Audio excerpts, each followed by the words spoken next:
નમસ્કાર દર્શક મિત્રો, હું છું એન્કર અર્પિતા પટેલ। દેશભરના તાજા અને સચોટ સમાચાર આપણી ભાષામાં જોવા માટે A1 અભિપ્રાય ન્યૂઝમાં આપનું હાર્દિક સ્વાગત છે।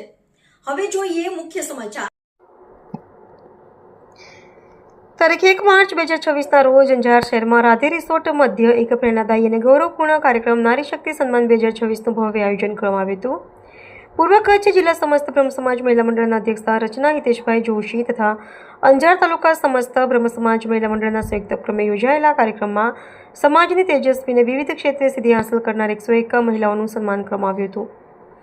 આ પ્રસંગે નારાયણ સરોવર જાગીરના ગાદીપતિ પૂજ્ય શ્રી સોનલલાલજી મહારાજ આશીર્વચન પાઠવવા ઉપસ્થિત રહ્યા હતા। કાર્યક્રમમાં મુખ્ય અતિથિ તરીકે રેસ્ક્યુ ફાઉન્ડેશનના મુંબઈના શ્રી ત્રિવેણીબેન આચાર્ય તથા મુન્દ્રા નગરપાલિકાના અધ્યક્ષ શ્રીમતી રચનાબેન જોશી ખાસ ઉપસ્થિત રહી નારી શક્તિને બિરદાવી હતી। અતિથિ વિશેષ તરીકે મૃદુલાબેન પાંડે તથા મંજુલાબેન ઉપાધ્યાય ઉપસ્થિત રહ્યા હતા। કાર્યક્રમની શરૂઆત દીપ પ્રાગટ્ય અને મંત્રોચ્ચાર સાથે કરવામાં આવી હતી। સ્વાગત પ્રવચન કચ્છ જિલ્લા સમસ્ત બ્રહ્મ સમાજ મહિલા મંડળના પ્રમુખ શ્રીમતી રચનાબેન હિતેશભાઈ જોશીએ કર્યું હતું। સમાજની દીકરીઓ અને મહિલાઓને શિક્ષણ, કળા, રમતગમત અને સામાજિક સેવામાં જે અભૂતપૂર્વ સિદ્ધિઓ મળી છે તેમને એવોર્ડ અને સન્માનપત્ર આપી સન્માનિત કરવામાં આવ્યા હતા। શ્રી સોનલલાલજી મહારાજે તેમના આશીર્વચનમાં જણાવ્યું કે બ્રહ્મ સમાજની નારીઓ હંમેશા સંસ્કાર અને શક્તિનું પ્રતીક રહી છે।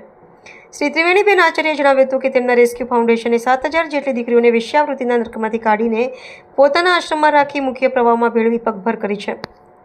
વેલજીભાઈ વ્યાસ, હરેશ મઢવી, મનીષ દવે, વીર જોશી, રવિ જોશી, તેજસ હર્ષ, ચેતનભાઈ દવે, પ્રકાશચંદ્ર મિશ્રા, મયંત પંડ્યા, હિતેશ વ્યાસ, દીપેન હર્ષ તથા અન્ય આગેવાનો ઉપસ્થિત રહ્યા હતા। રિપોર્ટર ભરત ઠાકોર, કચ્છ।